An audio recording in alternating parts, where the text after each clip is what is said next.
So in this training, we're going to look at the barriers that we as therapists have to going online. And I didn't think I had barriers to going online, but when the chips came down and my clinic was closing down because of social distancing, suddenly I had a quite uncomfortable feeling about what am I going to do here? Am I going to go online? Am I going to take a month-long holiday?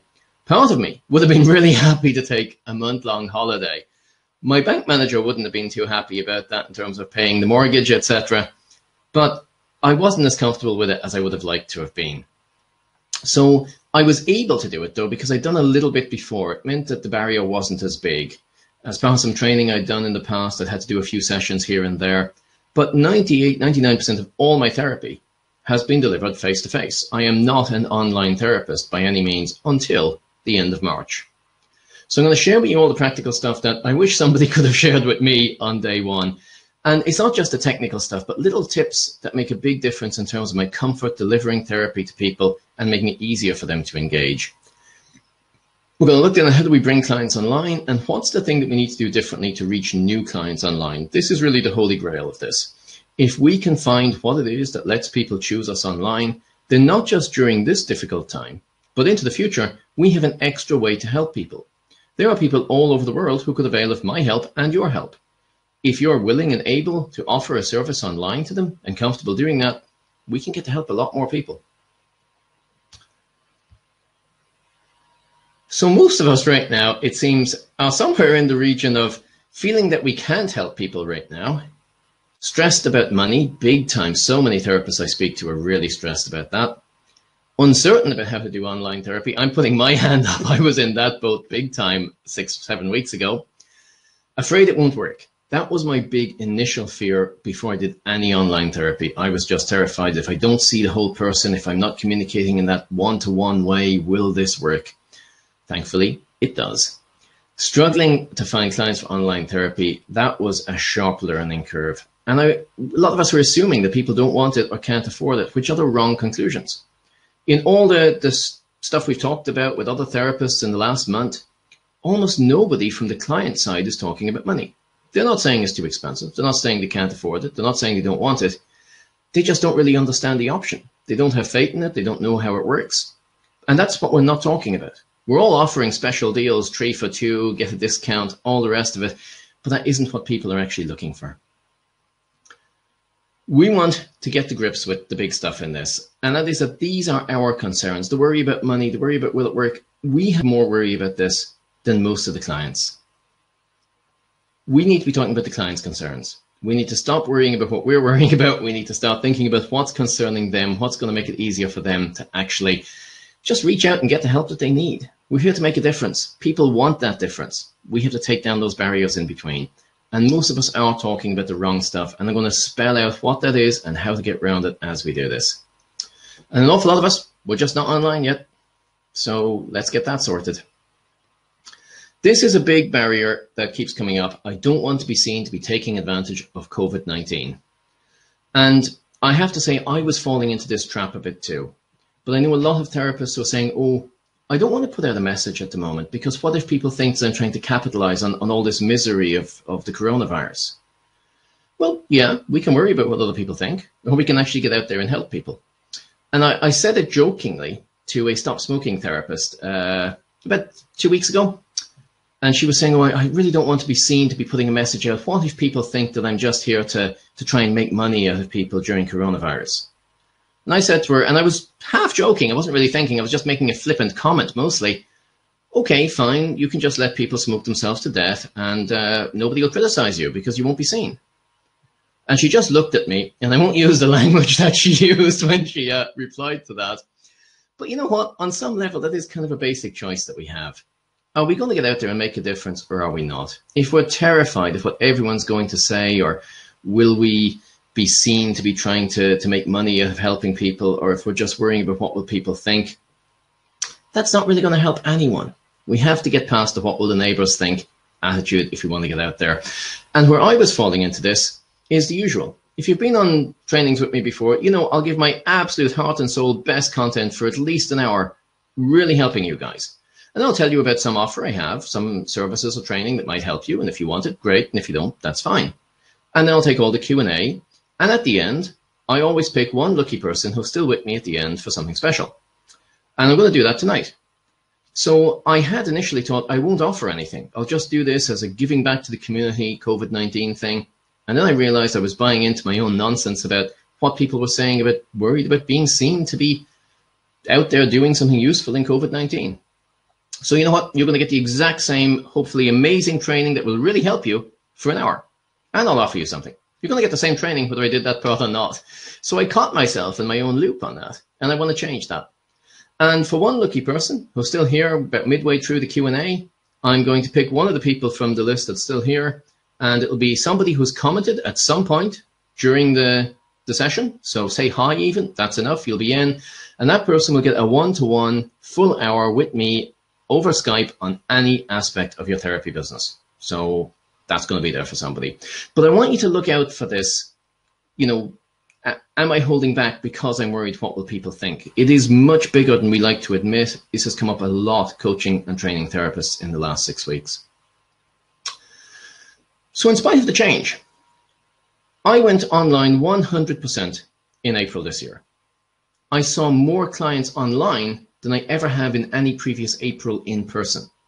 And that was addressing the fact that this was new territory, that this was stuff that people weren't used to doing with me.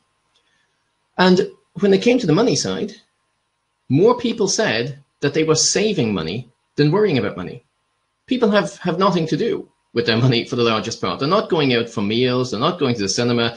They're not going shopping. Most people are saving a fortune, but yet we're worrying more about money. The video systems I've used the most to deliver chat therapy to my clients has been free, and my clients have been usually on their mobile phone. There's no technology barrier here. And two really interesting things. I paid less in card fees for taking payments when everyone was online than I did in clinic. So I actually saved a little money there, which I couldn't believe. And I had fewer cancellations than ever before. The only two cancellations I can think of in April were the two clients who had coronavirus and ended up not being able to come in. One was hospitalized. So that's what it took to get people to cancel, because online it's so much easier. People are just so much easier to be available when they can do it on their phone from wherever they want. And the big thing is I get to make a bit difference in people's lives. And yeah, sure, I need to earn an income. There is always that part. But as a guy who lived 37 years of severe anxiety and depression, when no therapist was reaching me, it makes a big difference to me to actually get to help people and just to do what I'm trained to do, what I feel is my calling and vocation in life. So I really hope that this just makes it a little more hopeful for you and just gets you focused on not necessarily what we're worrying about is what's the reality. So you can see there's comments piling in there. Great to see that. If there's questions in there, I'm going to take all the questions at the end. I might see one or two as we go and answer them as we go, but I will come back and I scroll through this and I answer every single question at the end is my pledge. So it is really possible for us to be successful therapists online. There's loads of therapists out there who have been doing this for years. Now, they're a small percentage of the therapy community, but there's a lot of them out there. And it's an adjustment for us, but here's the basics, practical stuff that we're going to get through. This is really mostly about our energy and enthusiasm to do it, because the technology creates a fear. There shouldn't be one there because it is really easy. I'm going to show you that. But balance any fear or worry or hesitation or that knot in your gut against the realities that you are trained to help. You can make a difference in people's lives. Otherwise, you wouldn't be a therapist. You wouldn't be a coach. And I've yet to meet a therapist or coach who was just about the money. So absolutely, this is going to be meaning more to you than just the money. You want to make a difference in people's lives. So many people right now are incredibly in need of help. There's massive extra pressure and stress out there because people are isolated. People don't necessarily have the same routines. They're missing people. There's huge need for this. My local health service has 100% increase in demand right now for psychological help. 100% increase. But yet people aren't coming to us for online therapy. We have to address that disconnect. People need your help right now, and your income depends on this too, but they need the help. This isn't just about us. It's not just about how do I feel about it. Who am I not going to be supporting? Who am I not helping? What does it mean to them is really worth considering. And I'm willing believe that your fulfillment is heavily impacted by whether or not you're making a difference in people's lives. We are therapists, we are coaches. That's why we're here. And on the practical side, how much did you spend on gaining your skills? Time and money spent into that. All of that's wasted if we're not using it. There is a lot on the line for us that should push us into this. But I want to be really clear. We have a choice between going home and doing nothing or making a difference. And it may not be the difference that we make face-to-face. I might be able to handle a more difficult client in clinic where if something goes wrong, I can follow up with one-to-one support. But I can still help online. And I can probably help a lot of people from getting to that point where they would be in a crisis. So I want you to be thinking, hopefully you can deliver 100% of what you can deliver normally online. A lot of us can, but if you can't, there might still be stuff you can do. There's a massage therapist I know who's registered for this. You can out yourself and say hi if you're there at this point. He obviously can't give somebody a massage over the phone. But if I was in pain, I would be sure that he would be able to show me some self-massage techniques over the video chat. Or that he could instruct me in exercises and stretchings I could do that would release some of that problem and some of that pain. There'll be aspects of what we can do, if not the whole thing. But if you're absolutely dead set against online therapy, if you're convinced it won't help, I'd like you just to go away at this point. You know, if you have an absolute in your gut belief that you're not going to be able to help people online, just go, because I really want to make a difference for the people who are willing to work at it. If you're uncomfortable and you're unsure how to do it, you are so welcome to be here. But if you're just completely not going to bother, off you go. I'm spending my time with the people who are willing to put in the effort there. And I see Grace, massage therapist, brilliant. Grace, I hope you're going to ask some questions. I'd love to help you find what are the things that you can offer. This is something I do a lot one-to-one with therapists on calls all over the world on a regular basis. There's always something that we can do to help. So what we're going to cover in this next section, the video chat options. What software to use, how easy it is, how much it costs, or whether you need to pay or not. Legal stuff. Some of us need legal documents signed, consent, data privacy, various things like that. I'm going to show you how easy that can be. Some practical stuff about what the clients need to hear from us and what makes it easier for us. Then how do we get them to actually show up? How do we take payment? What are the reminders to use?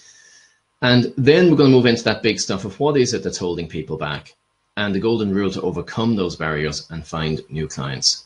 So that's what we're going to be going through. I see reflexology coming up there. That's an interesting one. Talking to a couple of reflexologists recently, they are finding ways to help online, whereas previously I wasn't aware that they could. So let's look at the easy chat options. There's two that I'm going to talk about mostly just in the easy free options. Everyone's talking about Zoom. It's relatively easy to use. The free version will allow you to have a one-to-one call. And that can be quite long. It can be over an hour. There's no problem with that. The free version won't let you do group therapy of longer than 40 minutes. So that's kind of the cutoff on that. Now, Zoom is relatively secure. I'm using the phrase relatively secure here because nothing is completely secure. No matter what system you're using, the CIA, Russian hackers, GCHQ can probably all hack our calls if they really wanted to. You know, I don't believe that there is such a thing as 100% absolute security online, but they are encrypted. So it's not really a worry in general.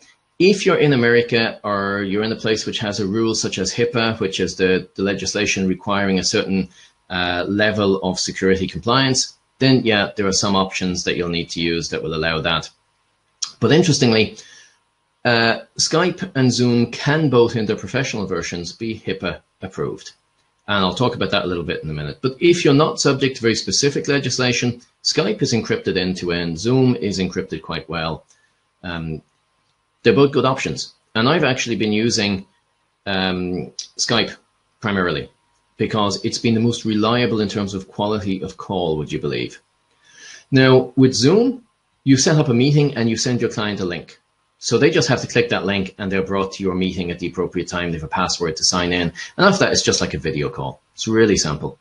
Skype, it's almost like you ring them on your Skype to the Skype.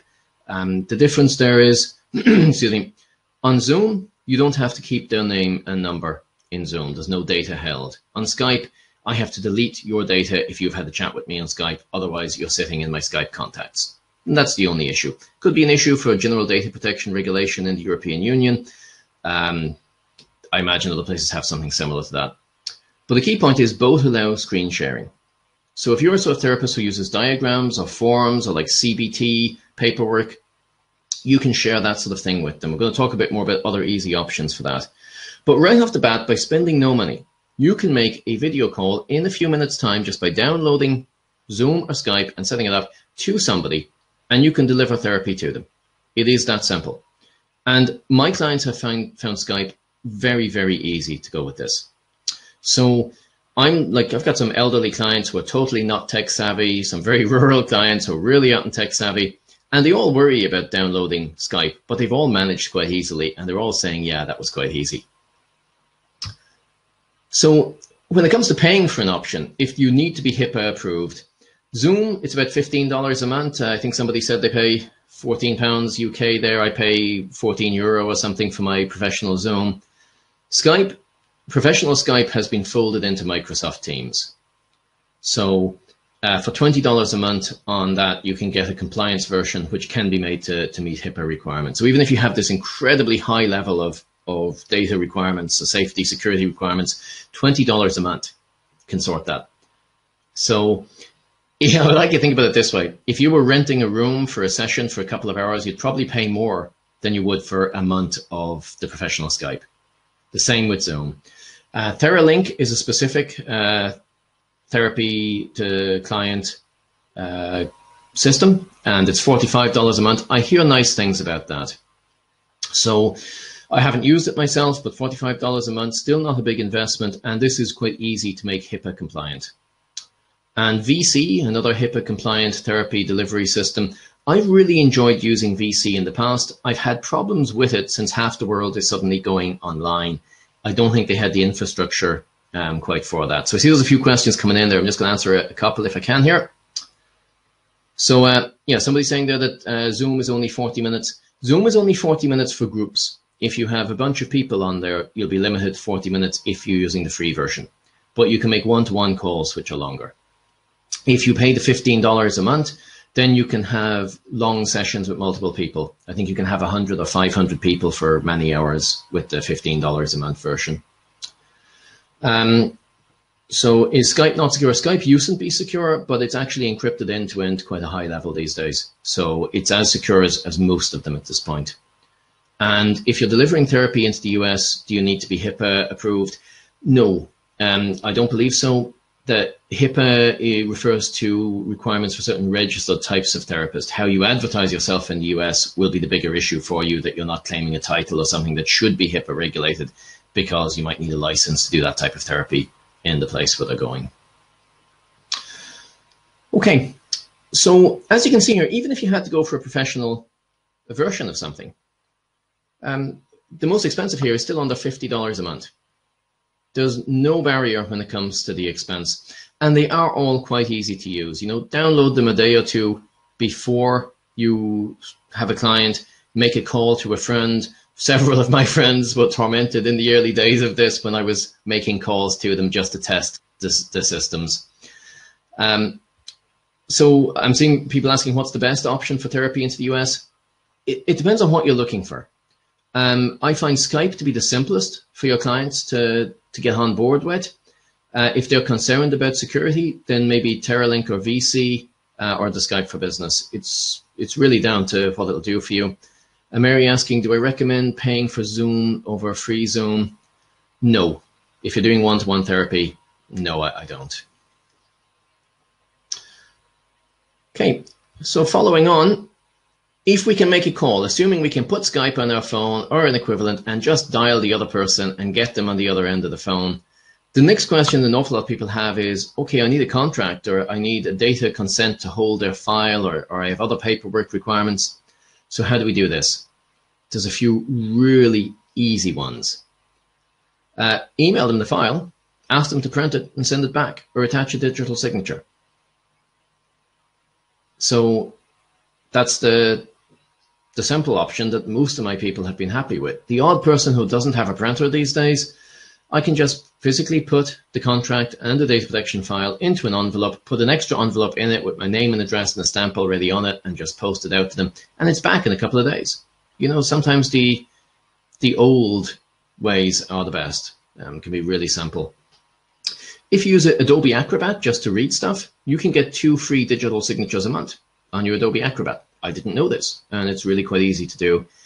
And for 43 euros a month, I'm imagining it'll be under $50 US, you can get Adobe Sign, where you can send a huge number of documents to people and they can digitally sign it and send it back to you. That's certainly good enough for the professional organizations and the legislative requirements that I work to. You'll need to check that with your own local area, but I imagine that's going to be a good option if you have a lot of paperwork requirements. But nobody's had difficulty yet. Nobody has had any problem with the difficulty of like sending back consent or doing stuff. It's really been very simple for me. I haven't had one person who's had a problem there. So somebody was talking about emailing and having consent to then be on the Zoom with them. Depending on where you are in the world, just the consent of getting on the phone call might be enough. For me, I have to get very specific data consent for the type of work that I do. So I have a standard form I have to send to people. It's just a legal requirement. But even there, that has not held me back one iota because there are so many simple options there. So I see those other questions coming in. I'm going to keep going on the content. I want to try and deliver so much value to you guys in the next hour. I don't want to run over that in terms of giving the main stuff, but I'm happy. I will stay here and I will answer questions as long as it takes after that. So if you've got a burning question, you know, I will get to it. So if we make a call and we need to show a diagram, we have options like I mentioned earlier. You can share the screen. So much like what I'm doing now, that you can see slides, you can also see me. Most of the options allow us to do something like that. I have a few coaching clients where we might be sending a lot of paperwork back and forth that we just need to see. It's not to be signed and returned, but just that it's important to the session. We just have our emails open and we flick over and I send them a document. And if they're in New York, London, Brazil, wherever it is, they have that document in under 30 seconds. They look at it, we're looking at it together then online and we're talking about it. Email is very simple for doing that. But you can also put stuff in a shared Dropbox or a Google Drive or an iCloud, and you can just give people access to where they can share things like this. I do that with relaxation recordings for clients all the time.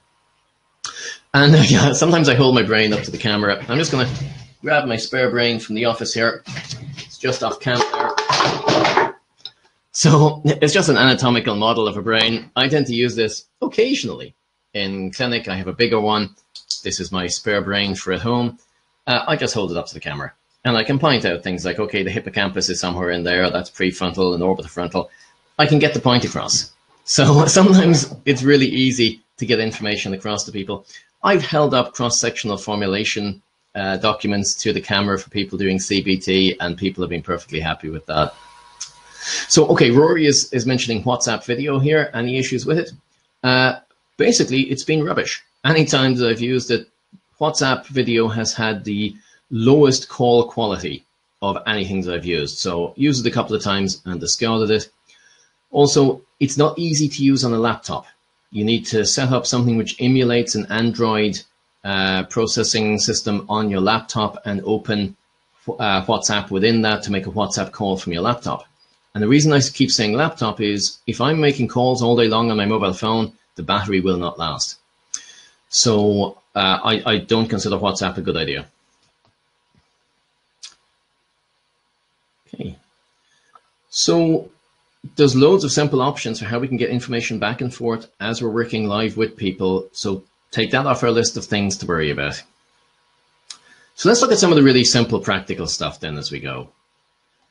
Client safety, you know, couldn't really be a simpler end of this. And look, this is therapist stuff 101. I'm sure you all know this. I just want to throw it back into your minds here. You're always going to assess the client risk, probably more so if you're in psychological therapy than if you're a massage therapist, perhaps. But, you know, do your due diligence. You can have that conversation at the start. And I recommend having a contract which requires local contact details for an emergency. So again, this is very much type of work I do, anxiety, trauma, depression. I occasionally deal with people who will have perhaps strong ideation for suicide. And if I don't have some way of contacting their local medical doctor or their local ambulance service, then I'm leaving myself fairly exposed for how can I help this person if something goes wrong, if they just hit too much bad emotion or if they just have that bad day. If I'm asking for that live during a video conference with them, they're less likely to give it to me. So I recommend put stuff like that in your contract with them. So when you send it out and they sign it on Adobe Sign, or they just sign the copy and photograph it back to you, that has phone number for my medical doctor, phone number for my ambulance corps, whatever it is that you need, your professional bodies will have guidance on what you should normally be getting. But just to have that in mind, you can still provide that sort of backup at a distance. And agree protocols for what to do if you disconnect. So if this was a video chat on Skype with you as my client, I would say, if we for some reason get disconnected, first of all, I'll call you so that we don't both try to call each other and just keep knocking each other off. And if we can't connect after 15 minutes, that will just reschedule so that we know what will happen if something goes wrong. That's absolutely fine. And define your boundaries of support. My Skype will be off from 6 p.m. in the evening. So you're not going to be able to reach me in the evenings, leave a message, that they know what the level of support is.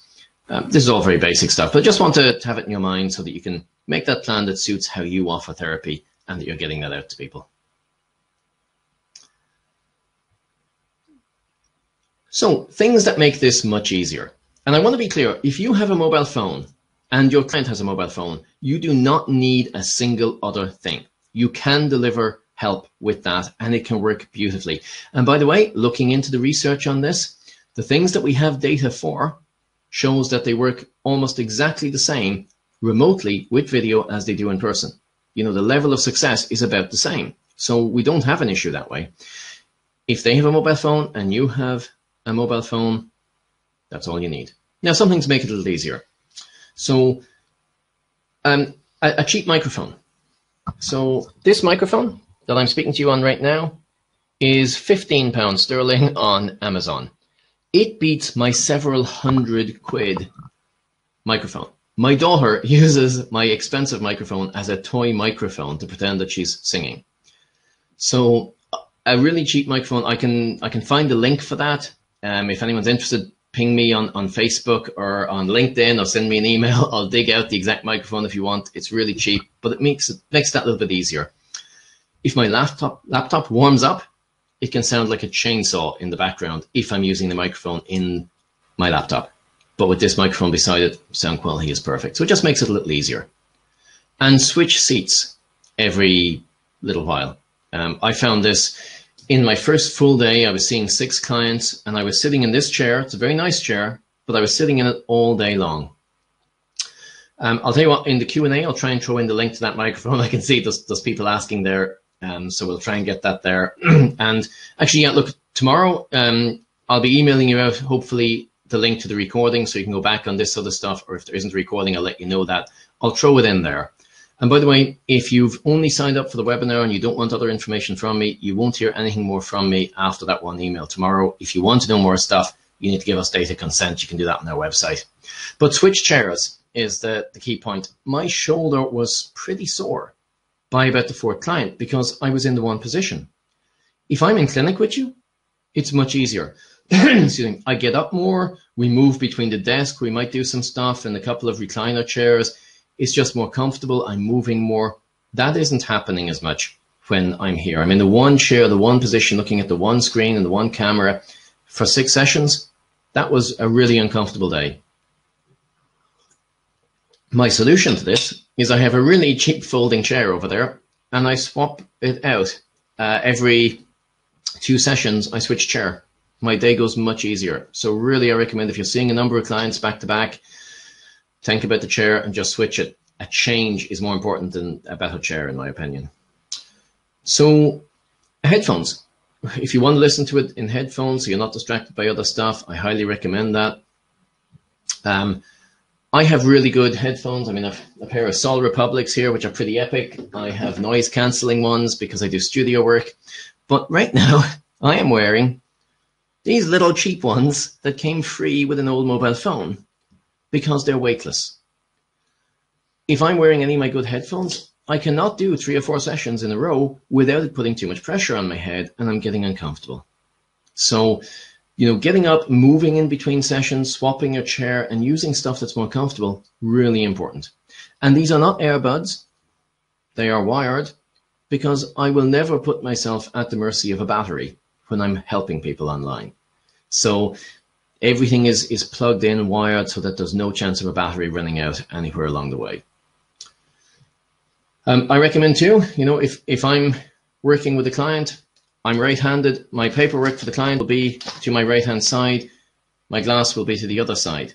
The amount of times I was kind of crossing myself doing things, really silly little things, they make a big difference. It makes it much more comfortable and easy to stay focused on the client, stay with them, and give my intention and my time to them when I just have these little simple things sorted on the side. And of course, lastly, make sure you're comfortable with what's showing behind you. Some people would say, don't have pictures of family, don't have anything personal. Depends on the type of therapy you deliver. I'm very much in a mindset of my personal experience and story is part of the therapy. So there is a picture behind me over there, beside where my brain normally sits, of my dad. That's perfectly fine as far as I'm concerned. Work within your own ethical boundaries and what you think works for you there. But these little things, they've made a big difference in how comfortable I am. And how comfortable I am makes a big difference in how engaged I am with the client. So I see a question there about lighting. I use no lighting other than the normal lighting in the room when I'm doing one-to-one calls. Now, I do have full studio lighting rigs because I record a lot of training, I deliver seminars from a distance, etc. But I never use them one-to-one with clients. You do not need any form of lighting. Like I said, mobile phone's enough. If you're doing multiples, one after another, you'll need to keep your mobile phone plugged in. It might get a bit hot. You might at that point be worth getting a laptop just to deliver on. So other stuff that makes a big difference is what I tell the clients. So first of all, I tell them straight out, you can do this on your phone. That's probably the biggest single barrier is clients think they need to buy software or they need to have a laptop or any of that. We can do this on our phones. Tell them that. And I recommend that they have their phone charged fully or plugged in. It takes about 50% of the battery of a Samsung, I think it was an S8 or S6 or something, to do an hour's Skype or Zoom chat with me. So unless they have pretty close to a full battery, there is a worry of that dropping out. So I recommend that they have it plugged in. And again, that takes the worry off for them. So I also tell them it's fine if we're interrupted. We're working from home. You know what? I'm working from home tonight. My daughter could burst in the door at any moment. It's not likely. But you know what? I think it's going to be more forgivable if I warn you guys it could happen than if it just happens in the middle of this. And the same is true when it comes to clients. Let them know it's fine if we're interrupted. There's no worry. We're allowed to be interrupted. You just deal with the interruption, we carry on. So I really recommend just that simple thing that took a lot of the stress out. I have met a number of dogs, some cats, and another animal with clients over the last month. One person's dog came in and tried to do a power pose, I think, on top of them as we were doing some work. It was funny, it was fine, there was no pressure because they knew we were prepared with it. And I also tell them I could get interrupted. That's fine. If I do, I'll deal with it. And back we go. And again, that if the call drops, I'll call you back so that we're not both trying to call each other at the same time. And I always recommend that they have someplace private so they can talk. And often they'll say, oh no, it's fine, I can say anything I want to here. I always say, okay, but it's the thing you don't think you need to say that you might be uncomfortable with. Find someplace really private. I've had a number of clients in their cars. They would come out of work, sit in the car, have the therapy session with me, go back to work. Or they would leave the house to get some privacy, sit in the car on the driveway or drive someplace quiet and do the sessions. It's worked beautifully. Whatever makes it comfortable and easy for them. But call out the worries, let them know how simple it can be. They can be just as stressed about stuff like this. So moving on from that, how do we handle booking the payments and the reminders? Really simply. Getting them to show up, sending a text reminder has been probably the easiest thing. Then one of the biggest questions that we got was so many people are asking, how do I pay you for this? This comes up more than, does it work? It comes up way, way, way, way, way more than how expensive is it? People want to know, will they be able to pay you? They're uncomfortable about the idea of not being able to pay for the session. But we're not talking about that. That's one of the things that we need to put out there proactively to let people know what to expect. Bank transfer is the easy way. If you don't have any credit card processing system, they can make a bank transfer to you. And that's how I save money on my charging in April. Because, quite simply, there's no charges on that bank charge by comparison to the 2% on the credit card payment. But everybody can do that pretty much. It's not a barrier. And there are options like SumUp, the little portable card reader. They now allow you to send a link by email or text to your client that they can enter their card details in, and that will come through your SumUp. And I know SumUp is available in the United States, the UK, as well as Ireland and other countries. There's other ones like it. I just happen to be familiar with that one. But the fact that you can send an email or a text asking for money with that is really good. Revolut, thank you, Mary.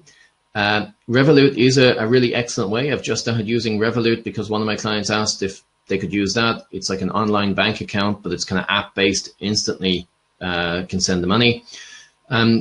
I probably have a check or two sitting in my office, so I'll get whenever I'm back in there next.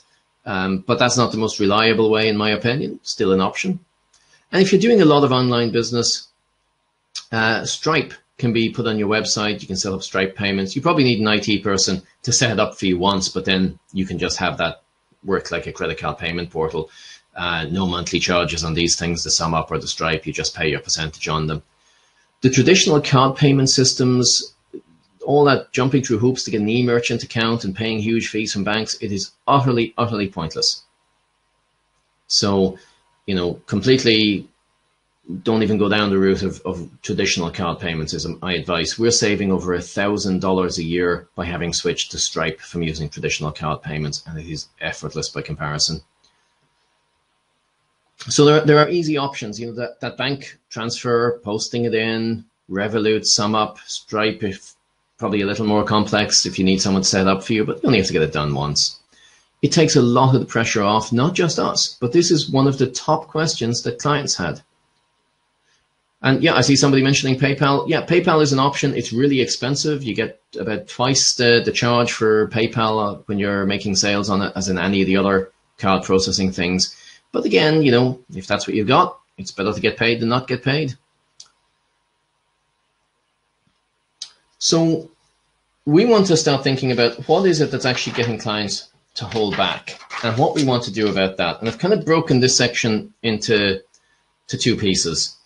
We're going to look at some stuff that I recommend, and then we're going to look at really the important kind of what's the psychological stuff, what's the thing that resonates and connects with them, and we're going to make sure that we work that through too.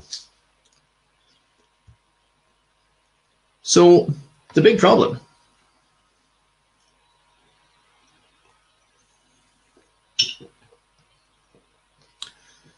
So, you know, the big problem really is clients don't really know enough about online therapy to avail of it.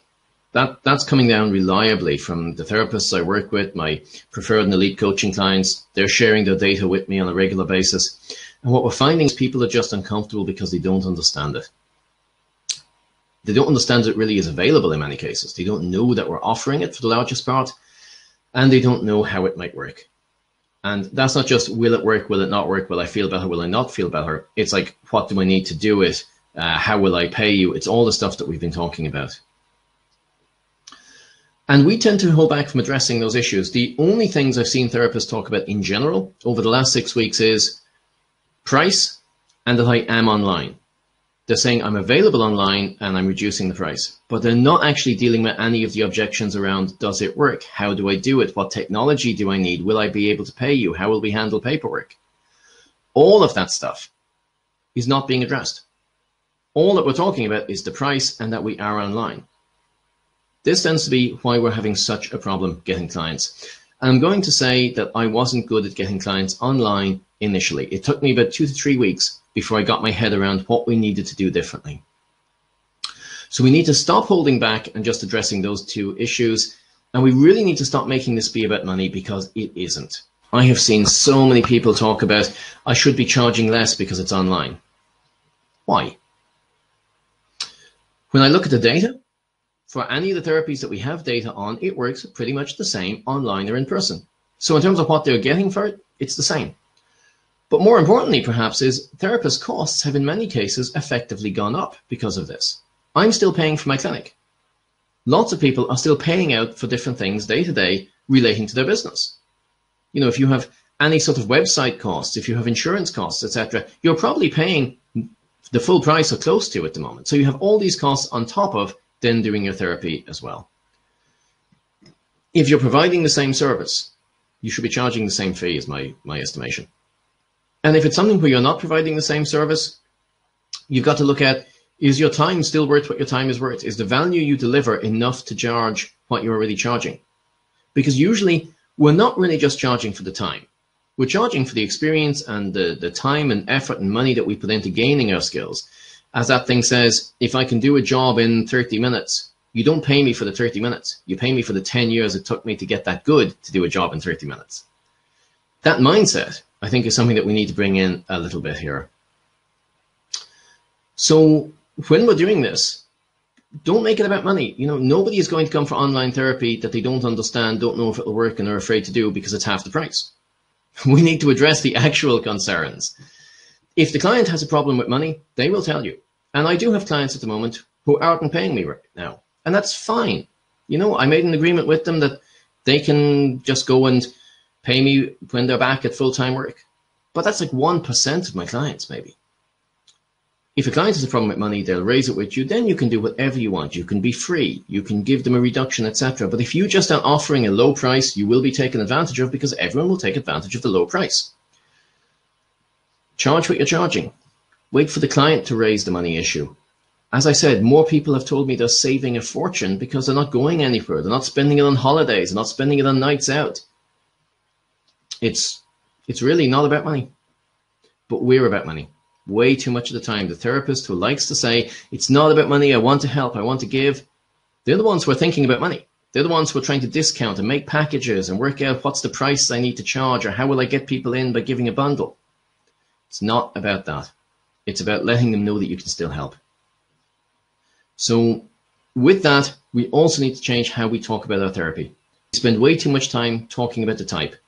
If I was to talk about hypnotherapy and I was to say all this stuff about hypnotherapy and how brilliant it is and how wonderful it is, that's not going to resonate with people because they'll still have all the questions about, can I do it online? How do I pay you? How does it work? What are we going to do? All of that has to be dealt with. But I want to be really clear that right now, the bar is higher in terms of how much effort it takes to get a new client. So if it did take a certain height of effort, it's now taking more. It is taking a chunk extra. If I spend an hour marketing these days, I'm probably getting the same value as I got from half an hour before.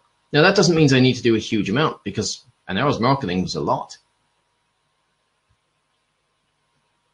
We need to be realistic, though. We want to be busy online, but we don't want to address the barriers that hold people back from it. We just want it to happen by magic. And a lot of people are really frustrated about this. I know so many therapists who are giving off that clients don't want them, clients don't value them, nobody's coming for the help, I'm offering it out there all the time.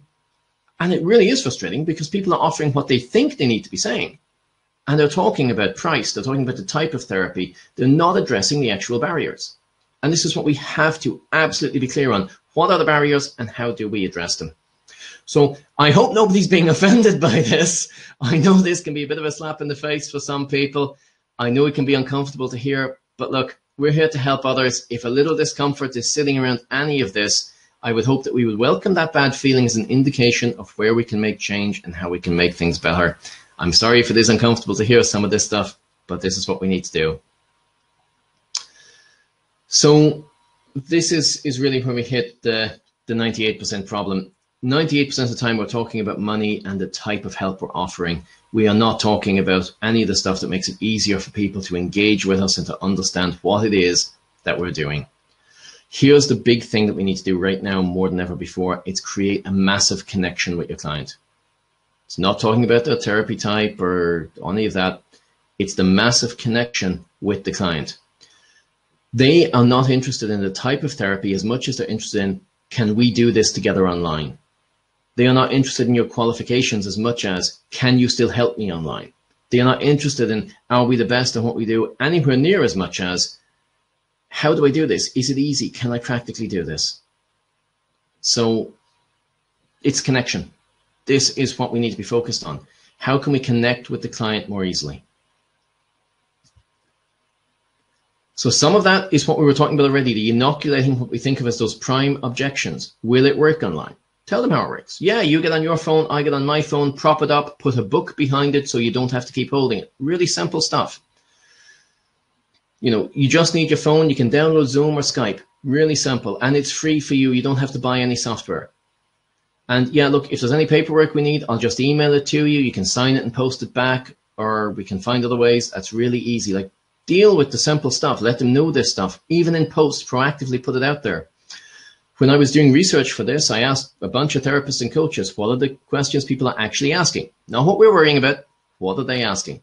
And I used that also to put out a post to my own clients saying, you know, these are the things people are asking about online therapy. If you're thinking about it, you might want to read this. Suddenly I was getting clients.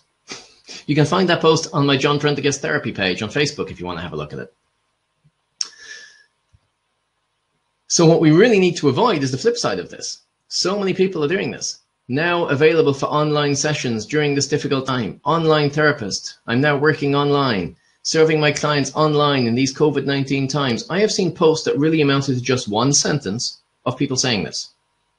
Nobody cares if I'm working online. They care if I can help them online. I need to go the extra step and bridge the gap between their fears and me serving them online. None of these sort of, I'm now online, or I'm now available, or I've done this emergency psychological first aid for COVID-19 things. None of them make a difference by comparison to, yes, I can still help you. You can do it on your mobile phone, and I'll take you through step by step to make this really easy for you. That's probably a more powerful statement right there than most of these type posts that I've seen. So what are we going to do? Practical steps here. I highly recommend, first of all, post on your Facebook business page and post something that's long and address the problem that they have. I'm not talking about, again, if I stick with an example of a hypnotherapist, I'm not talking about hypnotherapy. I'm talking about the problems hypnotherapy can help. I saw somebody there was a stop smoking specialist earlier. I don't know if you're a hypnotherapist or not, but I'll just take the example of that. So if they're talking about hypnotherapy for stop smoking, they need to be building in the life experience of that problem, feeling like an outsider at family gatherings because nobody wants to stand near you. You have to go outside to smoke. Worrying about finding love because you smell like an ashtray. Whatever it is, like the real experience that somebody who's a smoker has, we have to talk about that. And we have to talk about us in relation to that. And this isn't us boasting. This is us telling them why we're the right person. So in my case, I work a lot with anxiety in clinic. I talk a lot about people getting over anxiety.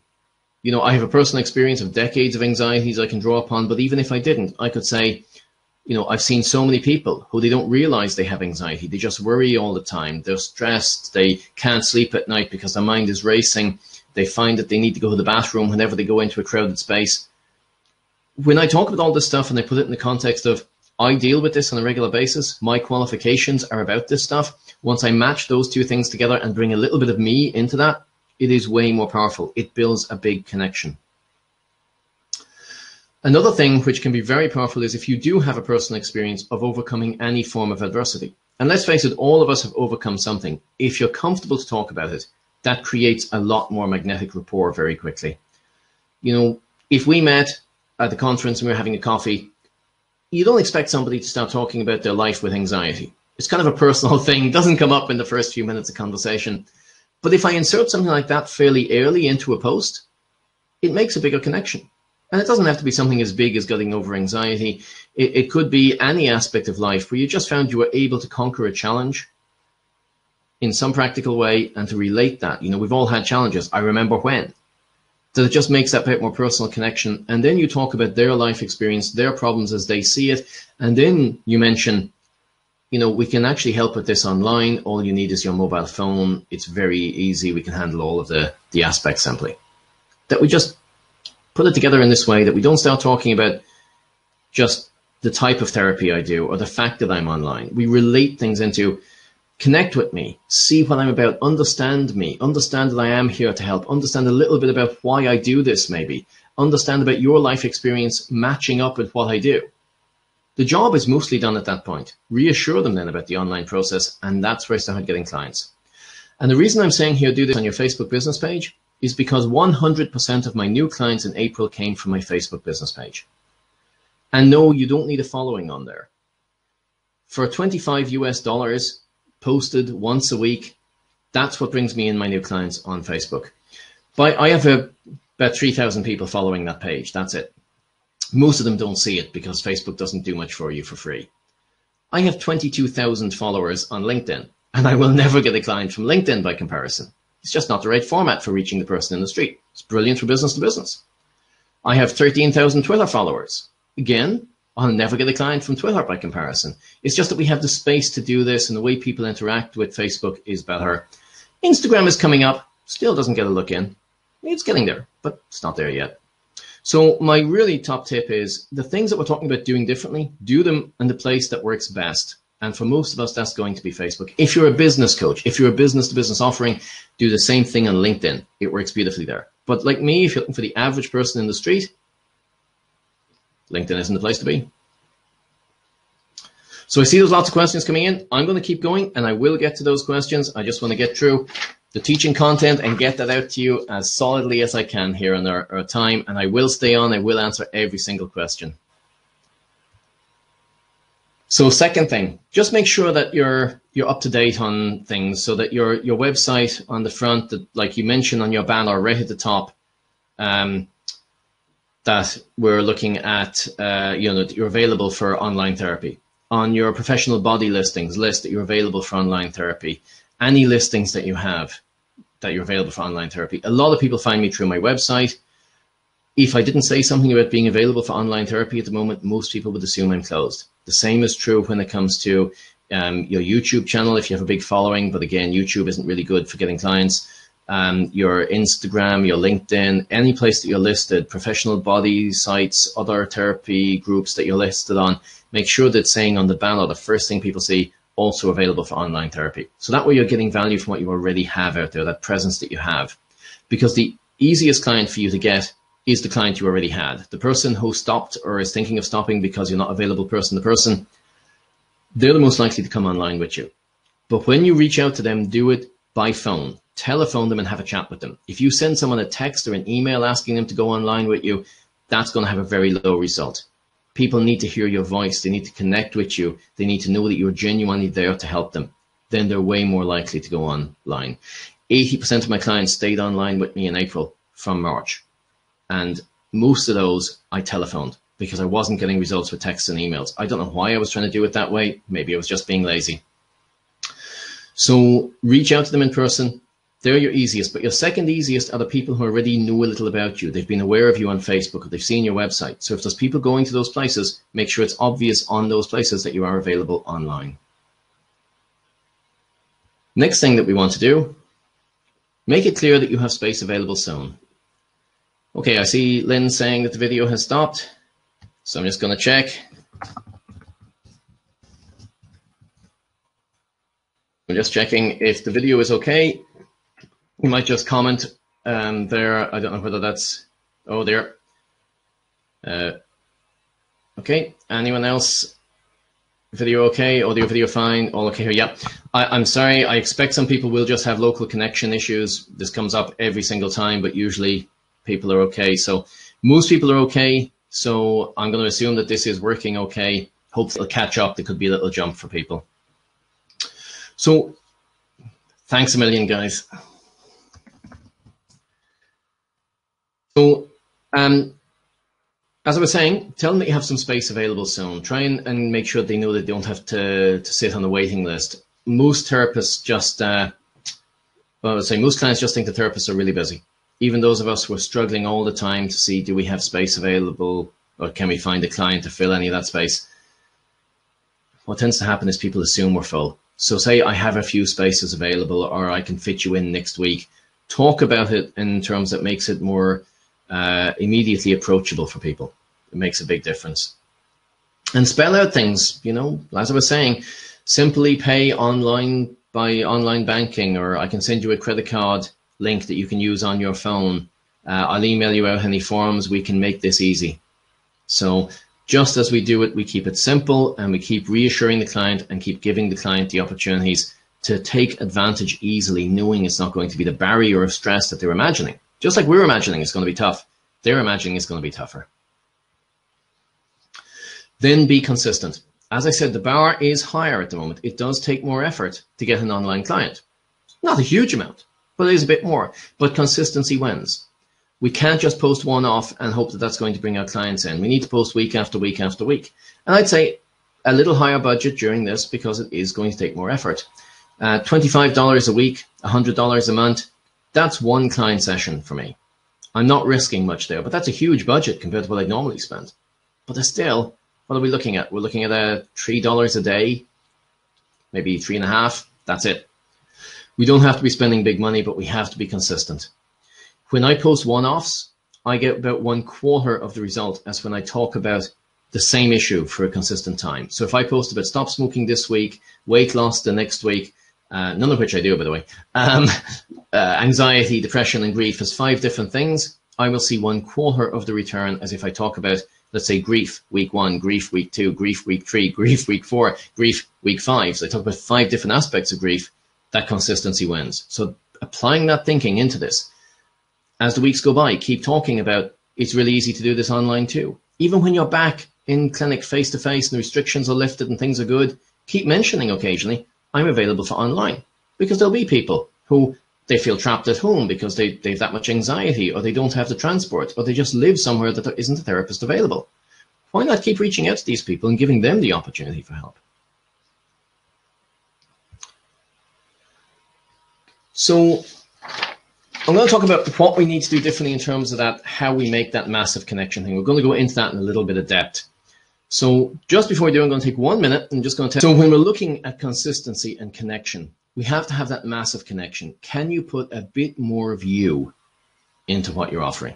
Can you talk a bit more about your experience of what you've seen in clinic, what your personal experience has been, what you've learned? Not, I got a degree, but in that process, I learned how the mind does this, or how this process works, or how this area of the skeleton and musculature is involved in referring pain to here. So that makes it real, that you really have learned something, not just a piece of paper and a qualification, but it's relevant to their life.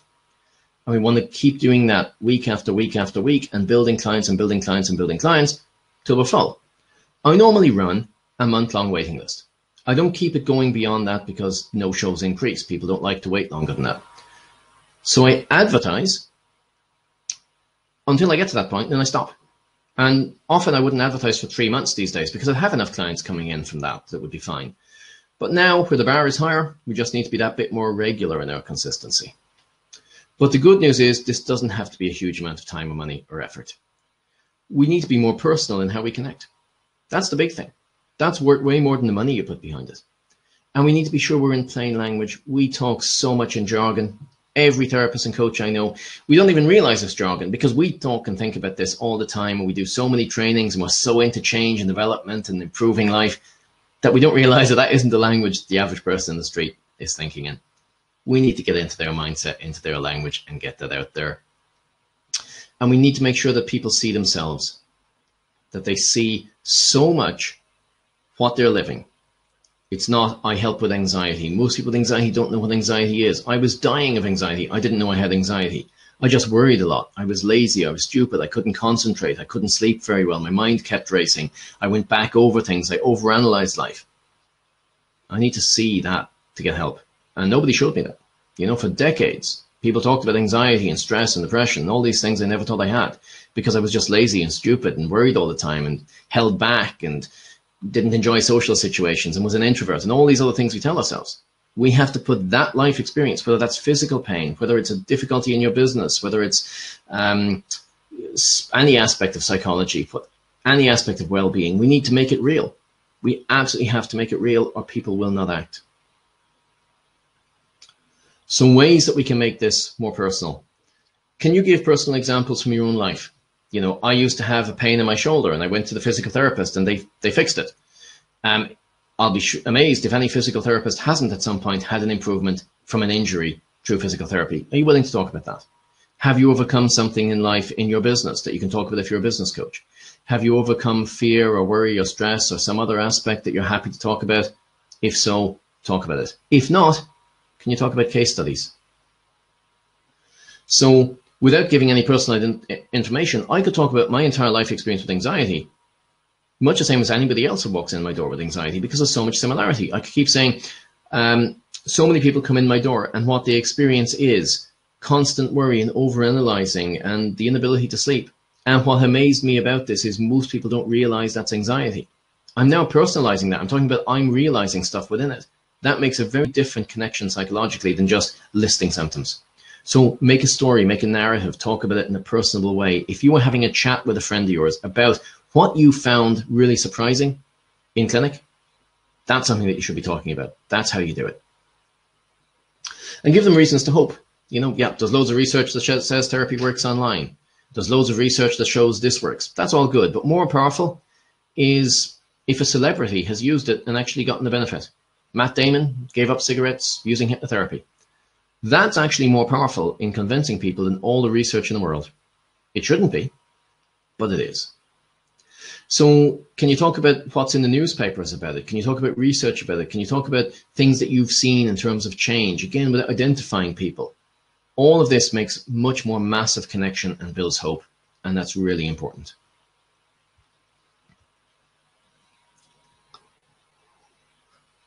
Okay, so we need to be more about us than our qualifications.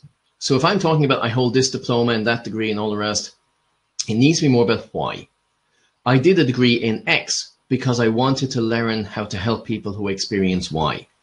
I'm so happy to have my diploma because in that course I learned X, Y, and Z that relates to the client.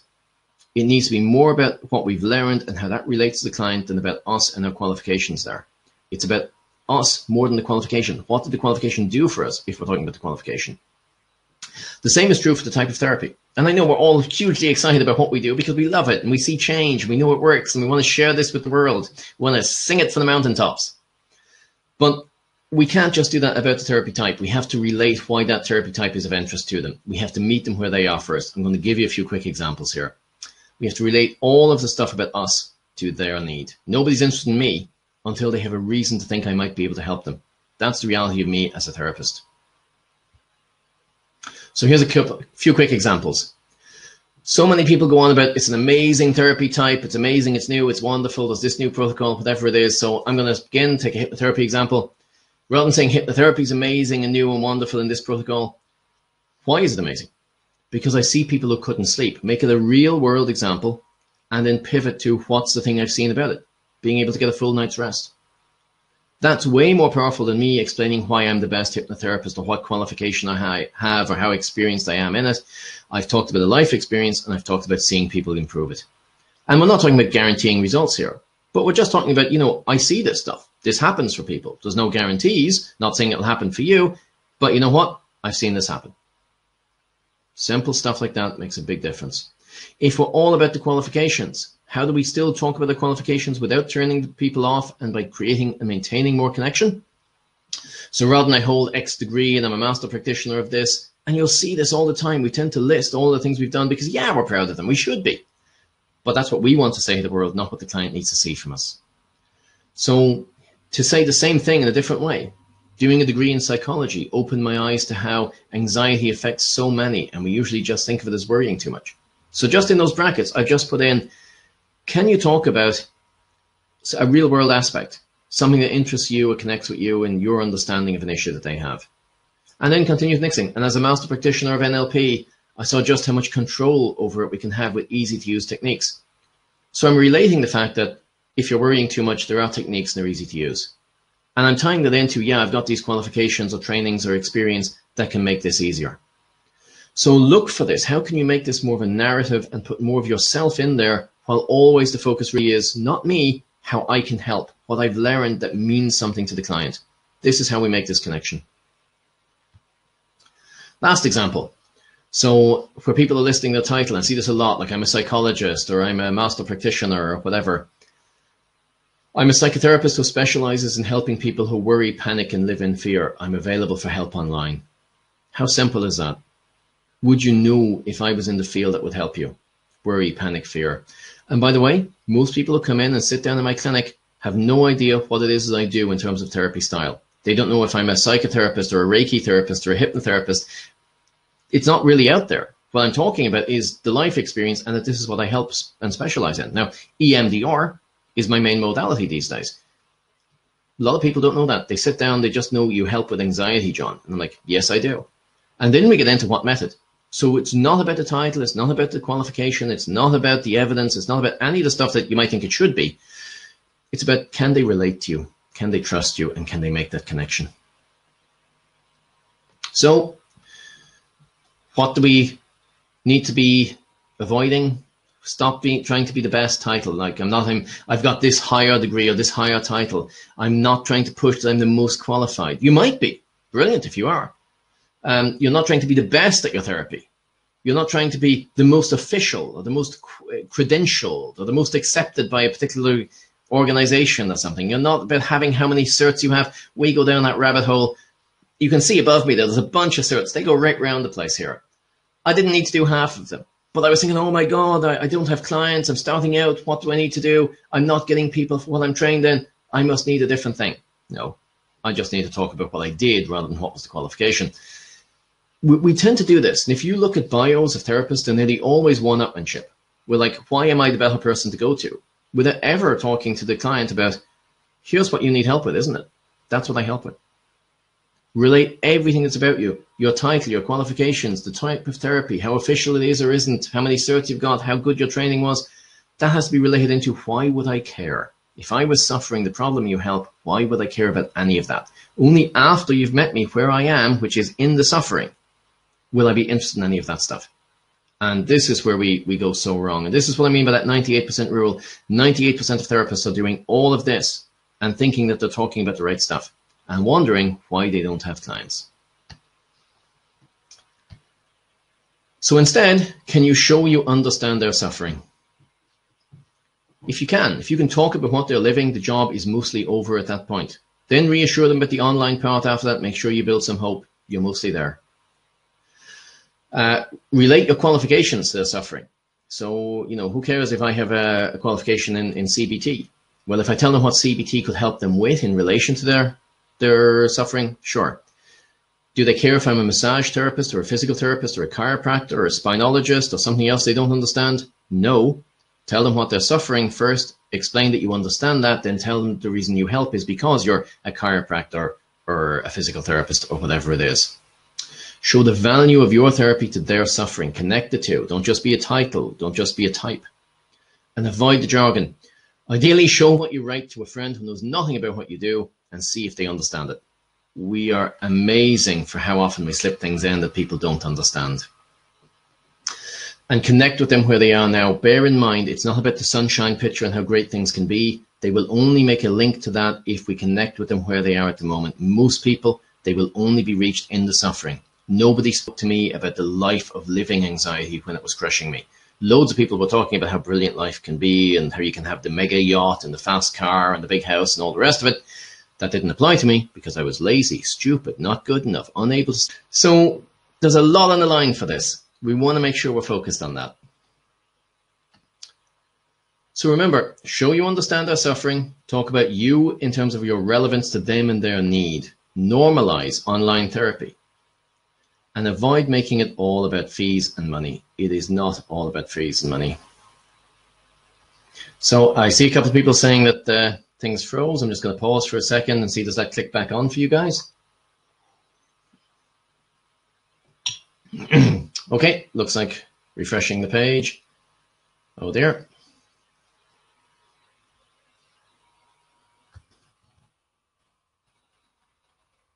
Okay, yep.